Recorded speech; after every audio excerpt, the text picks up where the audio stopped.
All right, ladies and gentlemen, let's get started the session. Hi, once again, my name is Jason Lee. I'm professor and John Monnet Chair at College of International Studies, and also I'm chairing Nordic-Benelux Center at Korea University.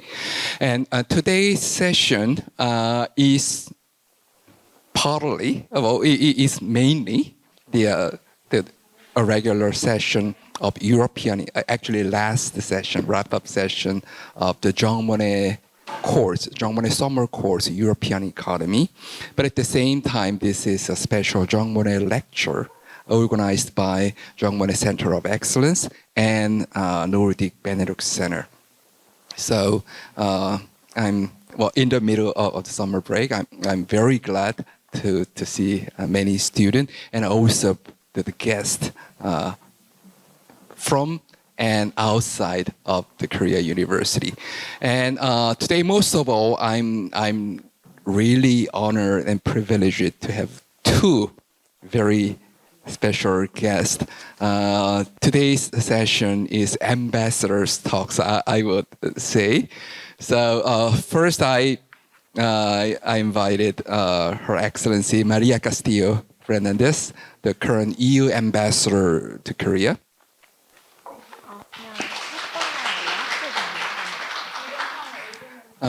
Ambassador Castillo-Fernandez, a long friend of Korea and long friend of Korea University, and she served in Korea from 2000 to 2008 and came back again as an ambassador, and she also served as the EU ambassador to Malaysia and many other important posts.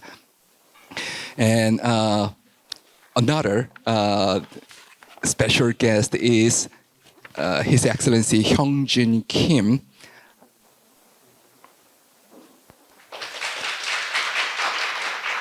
And Ambassador Kim is former Korean ambassador to Belgium and the European Union. So we have the European ambassador and we have Korean ambassador to talk about Europe, European Union, and Korea-EU relation.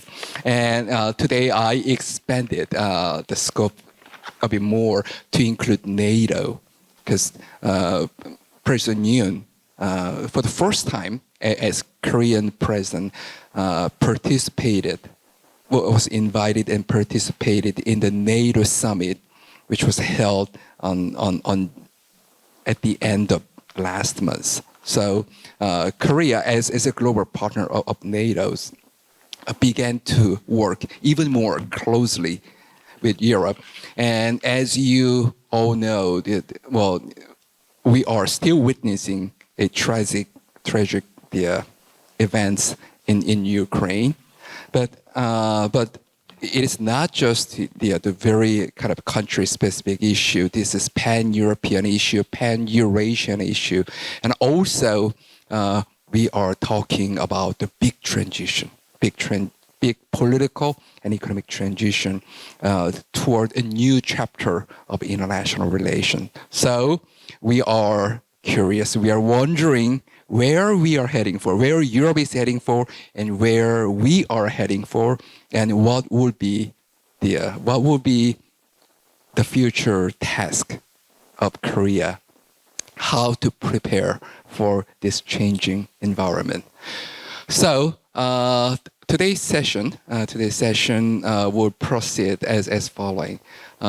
First, I will invite Ambassador Castillo-Fernandez for her presentation. She will address on the issue of EU's neighborhood policy and related the European landscape as of today. And then I will invite Ambassador Hyoung-zhin Kim, and he will talk about from the Korean perspective the main issues of Korea, EU, and NATO. And then we will have Q&A session. I myself and two ambassadors will be here, and so feel free to raise questions. Okay? And any question beforehand? Okay. Then, without further ado, let me have a great pleasure to invite Her Excellency Maria Castillo-Fernandez to the podium. Thank you so much, Ignacio, to everyone, and very happy, Jason, Professor Lee, to be here at Korea University and to be able to share my podium with my friend, Ambassador Kim. It's a pity we hadn't been together at the same time serving, because you always have this one coin and two ambassadors working with the same cause and the same goals, in a way, helping each other over the phone. But Ambassador Kim, when I arrived, has been a very important source of support for me in my comeback to Korea. Thank you. And I see you have a very beautiful space here now too, which really, puts people in more comfort zone to be able to have this conversation about what is happening in Europe today. Because as Professor Lee said, the world is one single theater. So whatever happens in Europe now has a repercussion in this side of the world, and whatever will happen here or happens here has also a repercussion on our side of the world. So that is the main premises that we need to understand. Today, Professor Lee asked me to speak a bit more about the European neighborhood policy, because all the changes we are seeing now currently in Europe have a say in how we perceive the countries neighboring us and how that impacts the rest of the world.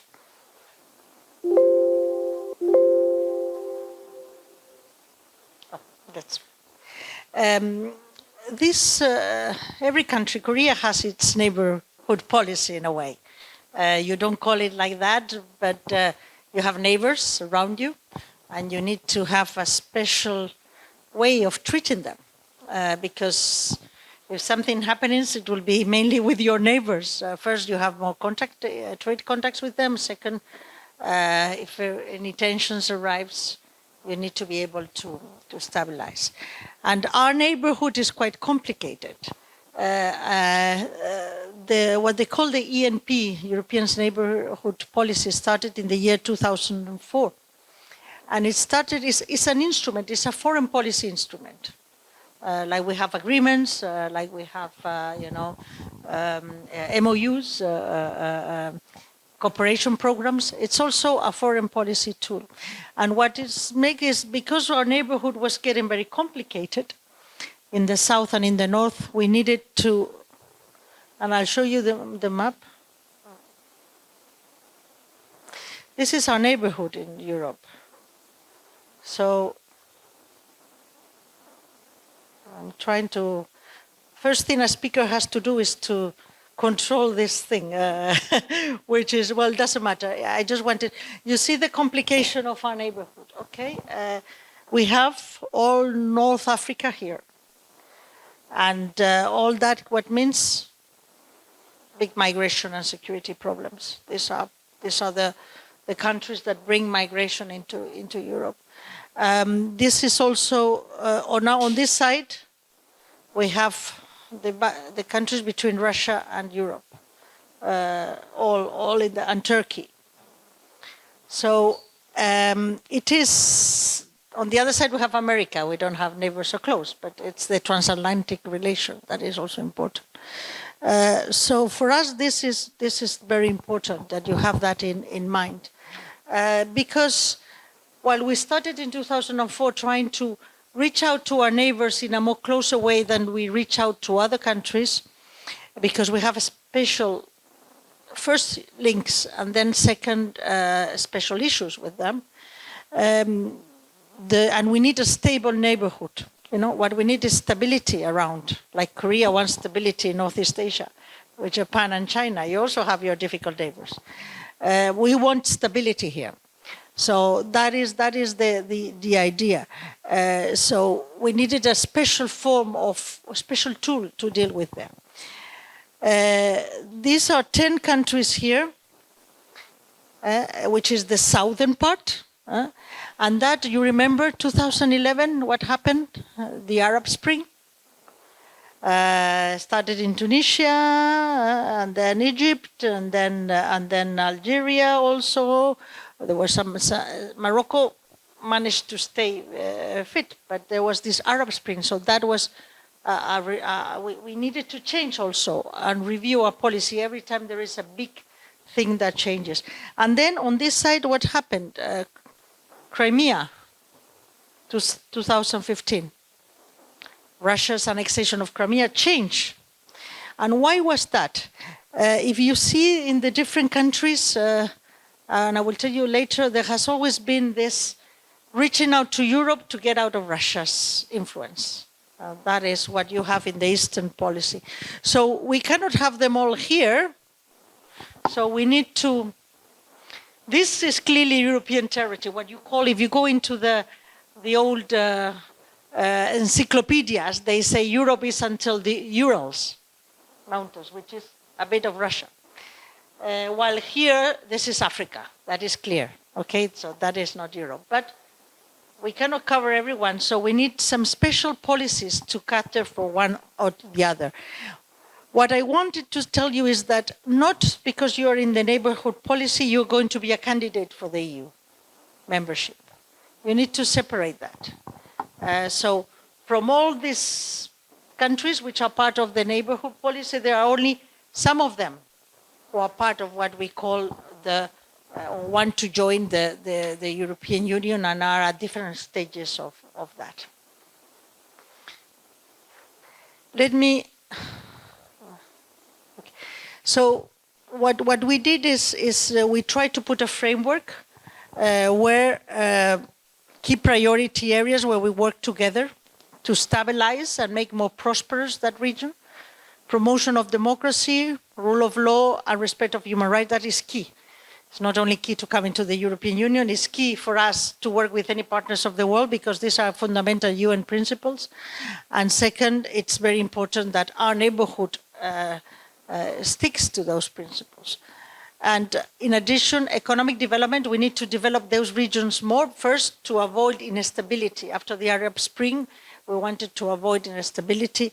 We need security because through them, there is a lot of terrorist groups, there is a lot of illegal migration, there is a lot of insecurity coming. So all these are very, very key priorities for us. How do we do that? How do we work? We have agreements. First, political dialogue. There is a lot of meetings when Ambassador Kim and me speak about political dialogue. that is a part of our wording as diplomats. But what it means is that you have dialogues at every level, at leaders level, at ministerial level, at senior official levels, and we speak about political security issues, including economic cooperation. That is the dialogues we have, continuous dialogue, government to government, mainly. And then financial support.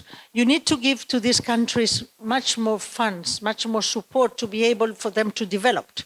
And to create also to reform and create the basis institutions, capacity building, that allow them to be stable countries and proper countries. Look what happened in Tunisia when the Arab Spring, we started a very big reform program to help the key institutions to be stable institutions and not, overthrown by waves of revolts and another social tensions that are created.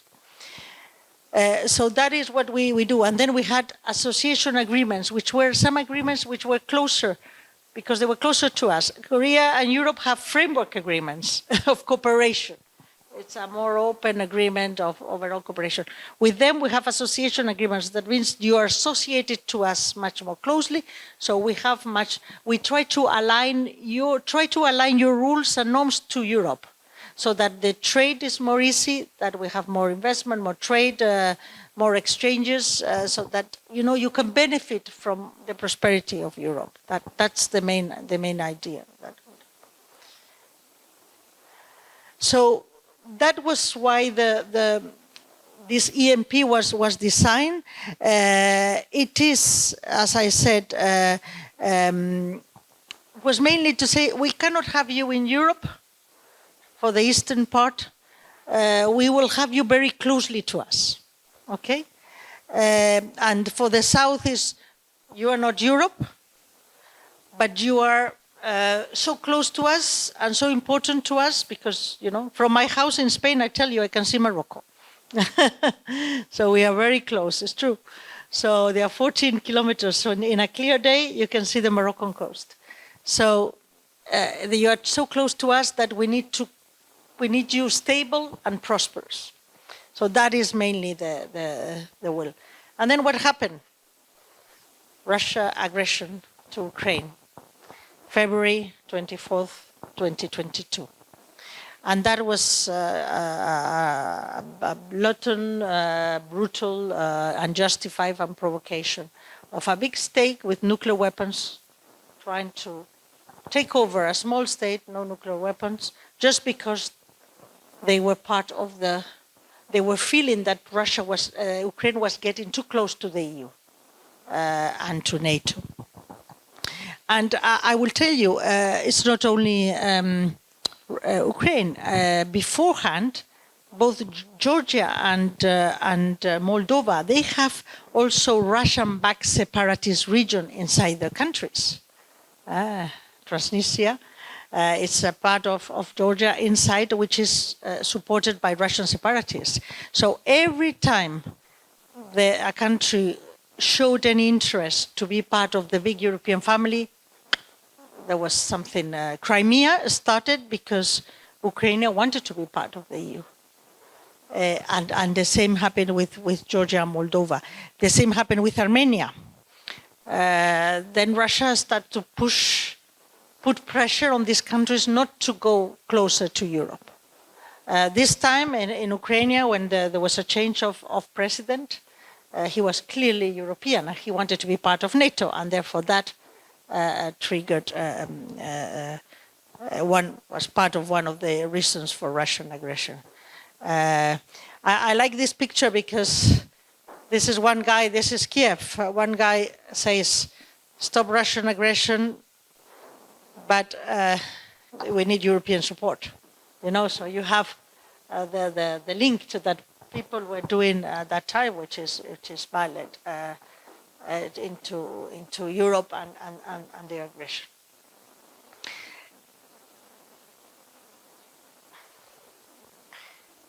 So just to tell you that it is Russia wanted to avoid they become closer to Europe, but what has happened? The contrary. They have really become closer to Europe. They are now part of the European family. So EU enlargement has also EU neighborhood policy, and our enlargement has to change. It has to be reviewed. It becomes certainly a very geopolitical tool in this. So we need to have a credible enlargement policy, not only a neighborhood policy. We need to have this credible enlargement policy because a lot of countries are knocking on our doors, say, we want that model, we want your prosperity, we want your model of society, of economy, and please take us in. And sometimes, you know, in the whole history, and many historians will mention, you have to take political decisions, and our politicians and our leaders do take political decisions, like we took when we brought the 10 countries from the Eastern Europe together. It was a huge also effort to bring them in, but politically it was a must. And I think that today we can say that politically it's also a must. Some of them, you know, the war and the invasion has certainly resulted that the Ukrainian application was very, very quickly went through the first process, very quickly. Now they are candidate status to EU membership. But that was done in a record time, in a moment where the country was in war. where they were, they are fighting, and at that moment they managed to do that. I think I will quote President Zelensky, who said, Europe is not somewhere else. Europe is here in your mind. And when Europe is in your mind, then Europe will come to your country too. Very nice words that he said. And then President of the European Commission replied to him and say, only Ukraine can make its accession happen. And if it does, this will be its ultimate victory. A free, prosperous and vibrant Ukraine, a sovereign Ukraine that has reunited the European family. So what does these two things mean? That now that Ukraine is candidate country, it also depends in Ukraine.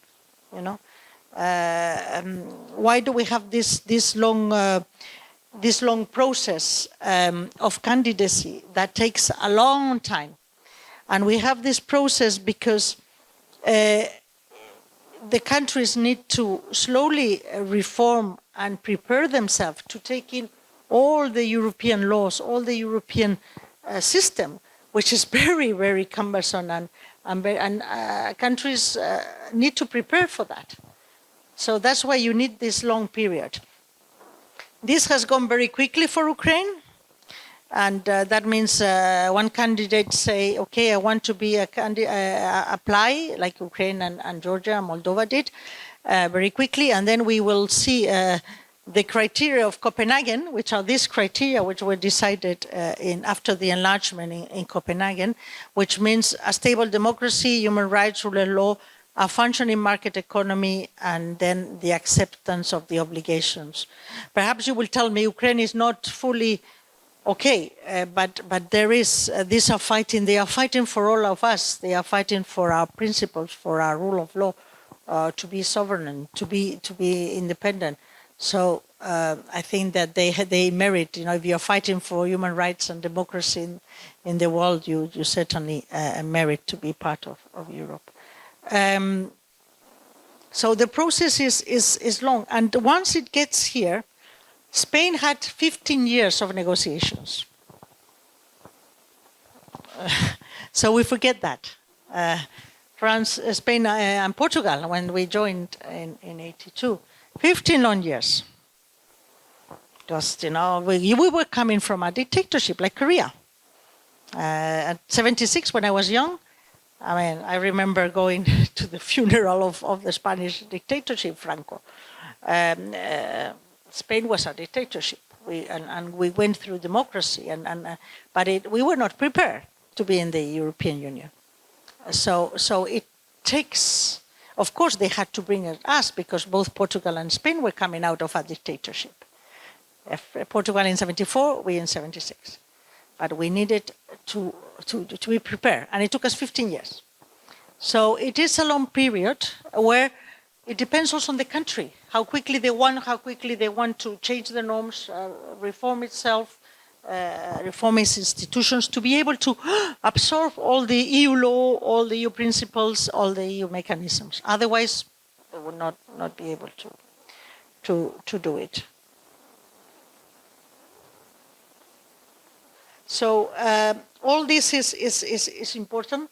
Then comes to the issue, if we are going to be 30 or 28, 29, 30, 31, 32 candidates, there are 7 more in the list. Are we going to be efficient? How are we going to work? This is in the minds of a lot of what is discussed in Europe, by the scholars and by us as well. I've been working 35 years in European institutions, and I have been a crisis all along, but would the EU be able to discuss at 2030? So we need to think about that EU enlargement is very important. It is strategic for us. It enriches Europe. So it's vital that we continue, especially with the countries which are European, closer to us. But we need to think of reform in the EU. And what is important is that we have the capacity to act. If some of you are are studying some international or European studies, you will know that we decided different ways. So we decide many things at unanimity, and other the things at qualified majority. That means that we balance population and economic weight, and means that the big countries alone cannot vote. They need to make coalitions with the small countries in Europe. And that makes, you know, a sort of more, they need to find consensus. They need to give things up. They cannot impose their own ways. So we don't have that for foreign policy. So sometimes when you tell us, and when Korea tell us, oh, but you are not, you know, you're not all speaking the same voice. Okay, but because in foreign policy we need unanimity, but the overall consensus is this one. So we can most of the time find a consensus, other times not, and you see the countries then go on bilateral. But we need, for example, for foreign policy, qualified majority or super qualified majorities, but a possibility that doesn't block you. Because if we go to bigger countries and we are blocked, it doesn't make sense. The other one is this idea of a European political community, which I was reading about when I was preparing my lecture for today for you, which mainly means can we find flexible forms of cooperation? Perhaps not everyone wants to, you know, to cooperate certain areas. Look what happened with Denmark. Denmark was not part of the European foreign and defense policy, and now with the war in Ukraine, they decided to join in. Please, can you have us back? So you have this sort of possibility of flexible cooperation, which is good, and yes, and see perhaps even. We could think about looking at the broader Europe, at Switzerland or at Norway or at the UK, which are not in Europe, how we can also bring them in some areas, in security, in climate, in other areas, without, you know, complementing the EU policies, without going against EU policies. This is not about, you know, rearranging our laws, and this is about forms of more closer cooperation to defend European interests. But this is an open question. You will hear a lot about this, and it takes. And just a word that, as I said, and then Ambassador Kim will follow, more concrete. As I said, we are just going out of a pandemic. We are fighting climate change. You will have it in your future careers, and these two issues. And now we have the Russian invasion of Ukraine, which touches, you know, the fundamentals of geopolitics and geoeconomic. I think your professors had to change your curriculum, Professor Lee, from now on, because you cannot now teach what you were teaching without this. It's very important. It has a spillover in all our relations, in whatever we do now, but it has also in the way you see geopolitics and the whole world interacting each other. This is a fundamental break of the principles and the values, especially the principles and norms that we all were governing how countries work together. And what happens here, as I said before, and I started with this, what happened in Europe has an impact in what happened to Korea on that side. Absolutely. If people don't want to have the impact, that's another thing. But the impact is there. You have high inflation, you have problems with energy as we have food crisis coming. For the moment, the rice is okay, but when now if you buy bread and others, it costs a fortune. But there is disruption of supply chains, there's logistic problems due to lockdowns all over the world. So we are all interact. So you know, we are very happy that Korea stand at our side in a moment of truth, the moment to, you know, don't shy up. You have to be open and mention that this aggression is not acceptable, that it goes against the principles of international law. And they were also next to us, and Ambassador Kim knows well because he was working in the government at that time, all the package of sanctions that Korea also aligned with the Europeans. But that is certainly also impacting our relations. We are working together and I like this one very much. This is my trainee, Daeun Cho, who has helped me prepare these slides. Thank you, Daeun, who found this one, but I will use it very much because it shows that, we are together with that in that poll, and we have our FTAs, which is the bulk of our relation. We have three-pillar relation. We have the economic part, the FTA, the first free trade agreement in Asia, the first new generation of free trade agreements, a real success story, which we try to implement and has made that the way you find so many wines, so many cheeses, so many European things here, and we have so many Korean cars and Korean also food and other things and technology in Europe. So because we have an open access of markets, but also we have a framework of cooperation, as I said, which overrules all our relations. Everything. We have more than 40 dialogues, which go from climate to security to human rights to intellectual property, to industrial dialogue, to you name it, security, everything. So human rights, education, transport, they are all there. So we have a lot of working groups and people meeting and ministries getting together to push all those policies. At the same time, we also have a crisis management agreement, which is the security agreement, which allows Korea to be part of all the European security missions and defense on our world. But what all this is indicating is we are moving, and we are moving together because we are all trying to come out of the pandemic with recoveries that are green and digital. So we were pushing some green and digital partnership. This is the job we are going to do in the next months. And we are also putting a lot of efforts in research and innovation with our programs. Horizon Europe is the program for exchange, for putting together researchers and scholars and bringing, working together on new innovation, because this is necessary to push together.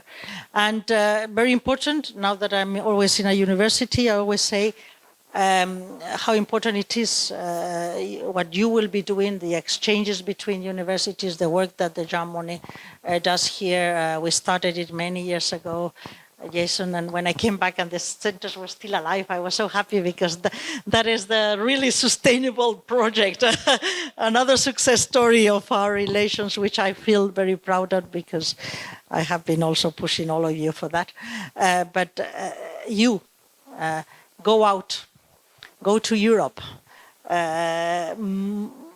mobility. My children are your age, a bit more. Our children, and they were part of that mobility trend. It's so important because our relations at the end depend on you, depend on the people, on the exchanges between the people, on you going to spend the time there, getting to know each other, our Europeans coming here, like Daeun, who is a Korean European, and trying to make that connection and for the future. Because we all have the same values, we all have the same interest, and try languages. Go and learn languages, go and learn the different cultures in Europe, and then come back here and extend that link, which is so important for our relations to move forward. So thank you very much.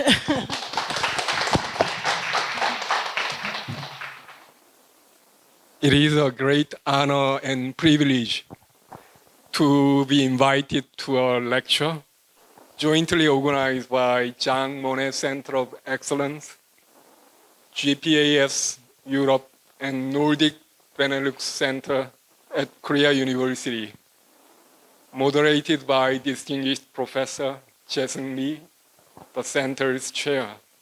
It is always a great pleasure and honor to join Ambassador Maria Castillo-Fernandez, EU Ambassador to Korea. It is quite timely to talk about today's topic, Korea's renewed strategy toward EU and NATO, as it was just at the end of last month that a transformative NATO summit meeting was held. A new strategy concept was adopted in more than 10 years after the last one was adopted. And 4 Asia-Pacific countries were invited for the first time.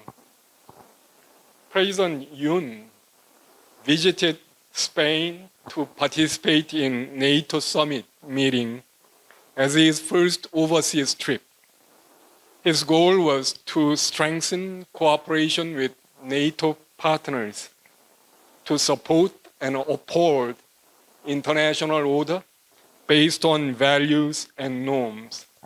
He also hoped for an important opportunity for Korea to increase its role as a global pivot country. Korea's relationship with the EU, with NATO, goes back a long time.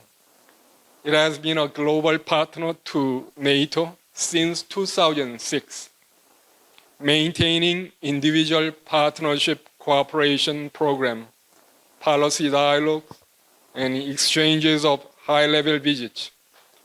Even before this summit, NATO Secretary Generals visited Seoul to have summit meetings and received high-level Korean officials in Brussels.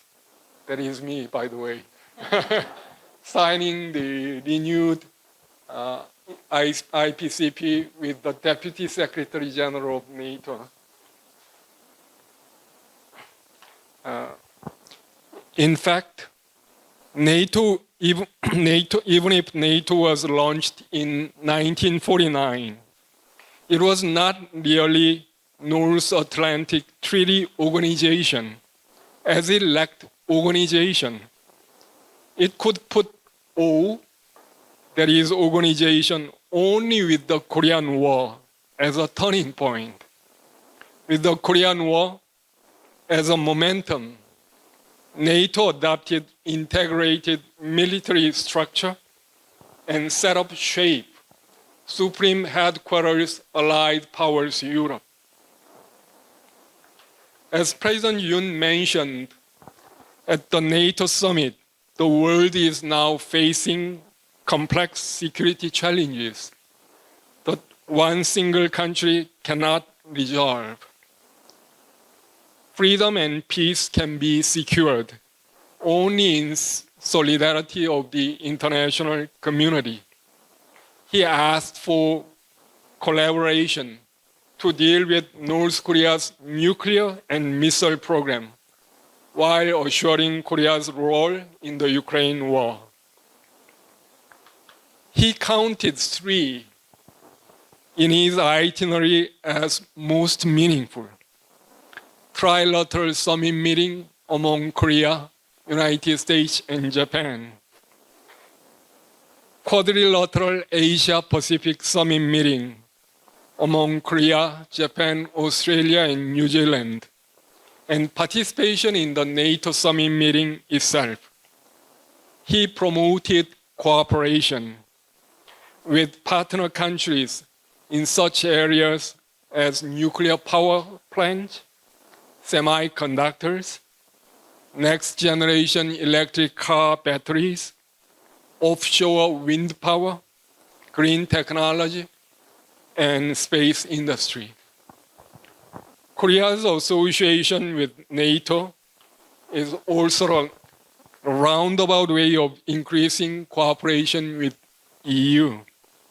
As 21 member countries of EU belong to NATO, while EU and NATO work hand in glove. Next year marking the 60 years of diplomatic relationship between Korea and EU. Korea and EU have been strengthening multi-level natural strategic partnership based on common values such as freedom, democracy, market economy, rule of law, and human rights. President Yoon showed the importance he put on relationship with EU by sending a special envoy to Brussels and Strasbourg. The special envoy met with Executive Vice President Valdis Dombrovskis and Margaret Vestager of European Commission, as well as President Roberta Metsola of European Parliament, pursuing a value-based alliance and trailblazing cooperation on economic security and as well as trade.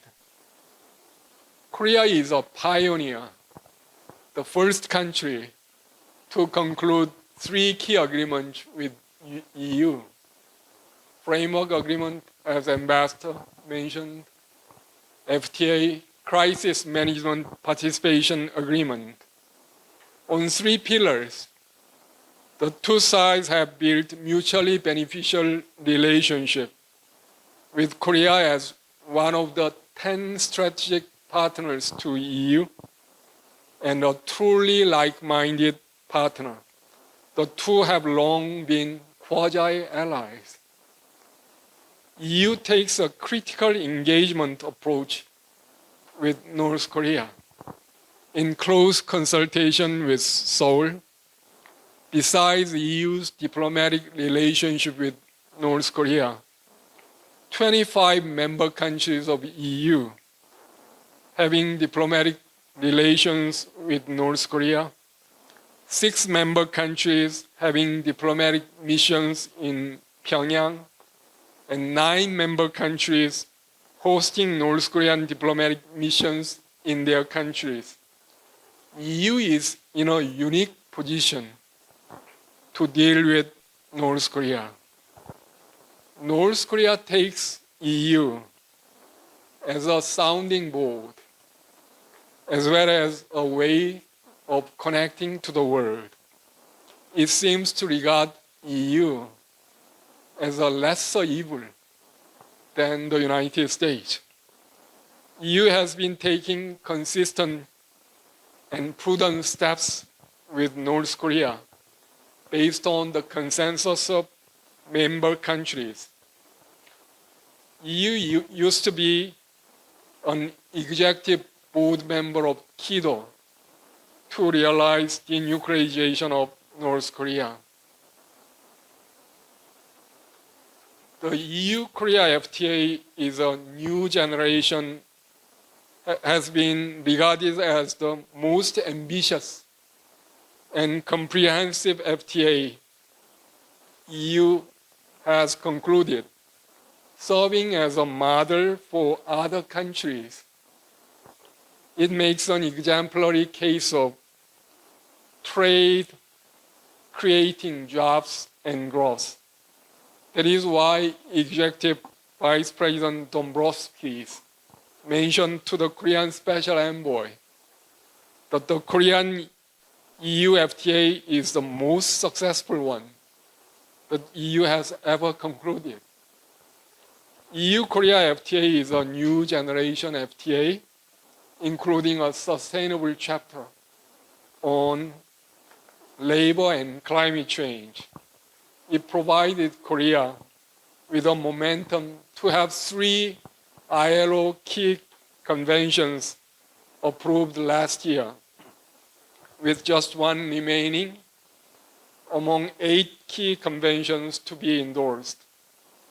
The FTA has also had a catfish effect on Korean companies, which have been improving product quality and design to survive free and open competition with European counterparts. Security cooperation is also being upgraded, especially with the Crisis Management Participation Agreement, which came into effect in 2016. It allowed Korean Navy to participate in joint maritime operations with EU called Operation Atalanta, the first naval operation EU has ever conducted. Further, in October last year, Korea, EU, and Oman carried out their first joint naval exercise in the Gulf of Aden, near the Horn of Africa.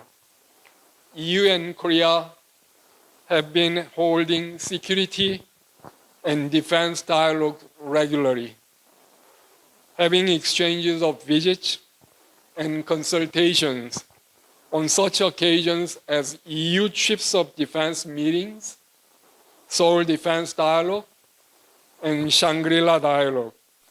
Just last year, EU Military Committee Chairman General Claudio Graziano visited Korea to increase bilateral security cooperation. The world is facing common problems. COVID-19 has shown the widespread effect of pandemic. Climate change is an existential issue, a matter not anymore to be postponed. Migration and demographic changes have effects beyond the borders of individual countries. Economic security issues are changing just-in-time supply chain to just-in-case supply chain. In the past, because the competition was so strong, companies didn't want to have any inventory, but because of economic security, they have to be prepared just in case what happens. For Korea, the only country that changes its status from a developing country to a developed country in the history of UNCTAD. These challenges are felt more at heart. With its state-of-the-art technology in several key areas, Korea also tries to move from a rule follower to a rule maker, seeking more cooperation with the EU.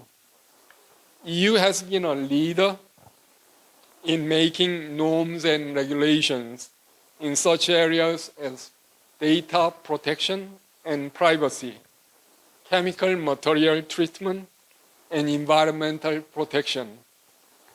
It is called Brussels effect because EU is leading it. This Brussels effect, EU's leadership in making norms, has reverberations around the world. EU is a reliable leader with its emphasis on universal values and its collective influence and economic power. EU gives inspiration for regional cooperation in East Asia too. EU has come a long way in collaboration and integration in Europe. It changed a continent of wars into a continent of peace. This is why EU was granted a Nobel Peace Prize in 2012. Nobel Committee commended the EU, saying through well-aimed efforts and by building up mutual confidence, historical enemies can become close partners. With East Asia still suffering from lack of trust from historical wounds, Thucydides' trap being mentioned about the growing Sino-American rivalry with North Korea. You can see the black hole there. Blocking regional cooperation as a black hole. We'll continue to get inspired by the experiences and examples of EU. Cooperation between EU and Korea will become even more important with NATO providing a favorable environment. NATO is saying East Asia has approached NATO with North Korea WMD program and China's growing influence, indicating it will play a bigger role in East Asia. After all, Europe and Asia are connected as a single continent. Korea will find increasing common ground with the EU and NATO. EU-Korea relationship gets a bipartisan support in Korea, as witnessed by the dispatch of special envoys by two different Korean administrations in succession. Korea maintains close partnership with the EU as well as its member countries. It means the strategic partnership between EU and Korea will continue, regardless of domestic political changes on both sides. Probably the only problem, we may be liable to take the close partnership for granted, paying not sufficient attention and effort to keeping and expanding cooperation and dialogue. This is why such leading organizations as KU, Monnet EU Center of Excellence, GPAS Europe, and Nordic-Benelux Center are looked to for its continuous role in providing ideas and increasing understanding between EU and Korea. Thank you very much for your attention.